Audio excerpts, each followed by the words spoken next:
Let's talk about Wei Yan, one of the most misunderstood figures in all of the Three Kingdoms saga. And I know what you're thinking, wait, who? Don't worry, you don't have to know a single thing about this period to appreciate the story, because this is basically a workplace drama, except the workplace is an army, and the HR department's solution to conflict was decapitation. Wei Yan has been remembered in pop culture as the guy with the traitor face. Literally, in novels and operas, he's described as having a backbone in the back of his head that screams betrayal. That's how bad his PR has been for centuries. The man's skull allegedly came with a warning label. But here's the twist. None of that shows up in the official histories. In the records, he's not a backstabbing traitor. At all. He's the guy who worked hard, delivered results, pissed off the wrong colleague, and got written up as the villain after his death. So buckle in, because this is not the story of a destined traitor. This is the story of the most unlucky star employee of the month who got HR executed because the boss died. Imagine you're in a company. The founder has just taken over a rival startup and now has to put someone in charge of the most important division. Let's call it the Han River office. Everyone assumes the role will go to the founder's old buddy, a guy like Jack the Knife Fly, a seasoned VP who's been there from the start. Even Jack himself is pretty sure the job is his. And then, bam, the founder announces the new head of the Han River office is Wei Yan, a mid-level manager. Not even on most people's radar. The whole company is stunned. People are whispering in Slack, sending shocked emojis. Jack the Knife is looking around like he's on Punk'd. That's how the historical record describes it. The entire army was astonished. Because this wasn't a normal promotion, it was a leapfrog over everyone else. Liu Bei, the founder in our metaphor, basically skipped his best buddy and put Wei Yan in charge of the most critical region, the one that would decide whether they survived against their giant competitor. Let's call it Ka Corp. And Wei Yan? He didn't play humble. When the boss asked him, "So, how do you plan to hold this?" Wei Yan said, "If Ka himself comes with the entire company, I'll block him. If just a regional manager comes with a small team, I'll eat him alive." That's not the speech of a cautious man. That's the speech of a guy who just got the job of his life and decided to swagger into the role like he owns the place. So what kind of person was Wei Yan? The official history gives us a pretty straightforward description. He was brave, good at keeping soldiers in line, and took care of his men. He wasn't the kind of commander who starved his troops while buying himself luxury cars.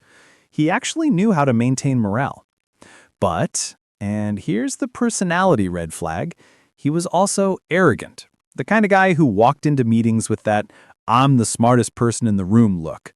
You know the type. Someone who probably corrected people's grammar in front of clients or casually reminded everyone how many deals he'd closed that quarter. That was Wei Yan. So yes, he had the talent, he had the guts, and he had the loyalty of his soldiers. But he also had a personality that screamed, "I will make enemies in management." When Zhuge Liang, aka the legendary strategist, the Steve Jobs of this company, took over operations, he didn't sideline Wei Yan. In fact, he promoted him again, giving him a fancy new title, Chief of the Front Army. Basically the point man for every campaign northward against Cow Corp. That's trust. And Wei Yan did deliver. He beat back rival managers, scored wins on the frontier, and got showered with titles. On paper, he was the perfect deputy. But here's the rub. He and Zhuge Liang had very different philosophies. Wei Yan was the move fast and break things guy. Every time they launched a northern campaign, he pitched the same idea.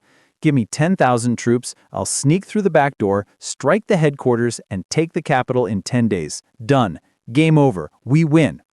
And every time, Zhuge Liang said no. Too risky, too much reliance on perfect timing, too much chance the enemy figures it out and wipes them out. Zhuge Liang wanted slow, steady progress, with supply chain secure and every step carefully calculated. It's like Wei Yan was saying, "Let's drop everything into Dogecoin and we'll be rich overnight," while Zhuge Liang was saying, "We're putting money into boring index funds, thank you very much." Wei Yan would grumble afterward, muttering, Our boss is such a coward. My genius is wasted. So, even as he was the frontline star, he was also the guy in the cafeteria loudly complaining about upper management. This needs its own moment, because it's the single thing that made Wei Yan legendary among what-if historians. So here's the pitch he kept making. Take 10,000 elite troops, sneak through a narrow mountain pass called Ziwu Valley, and strike directly at the enemy's capital. The logic was brilliant in its own way. The capital was lightly defended because the enemy thought the mountains were safe. If you could seize it, you'd force the whole rival empire to collapse from shock. Think of it like a heist movie. Everyone else is planning to rob the bank by drilling through the vault door. Wei Yan says, forget that. There's a skylight. We drop in, grab the cash, and we're out before they know what hit them. Zhuge Liang, of course, vetoed it. Too risky. County-level dangerous was the exact phrase in the record. And he went with the methodical, long march strategy every time. Now, was Wei Yan wrong? We'll never know. If he had pulled it off, he'd be hailed as a genius. If he failed, his entire army would have been slaughtered and the company would have gone bankrupt overnight. Basically, it was a startup bet. High risk, high reward. Zhuge Liang wasn't willing to gamble the whole company on a moonshot. If this were the office, Yang Yi would be Toby from HR, except with more power and a lot more bitterness. Yang Yi was a paper pusher, a career bureaucrat, but he had the keys to the supply lines, the flow of resources, and the orders. Wei Yan hated Yang Yi. Yang Yi hated Wei Yan. The history literally says their relationship was like water and fire. They despised each other's guts. Zhuge Liang tried to balance it out. He knew both were useful, so he kept them in check like a parent keeping two kids from murdering each other in the backseat of a car.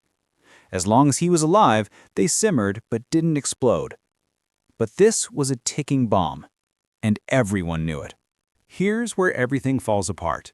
Zhuge Liang, the one guy keeping the whole dysfunctional team together, dies during the northern campaigns.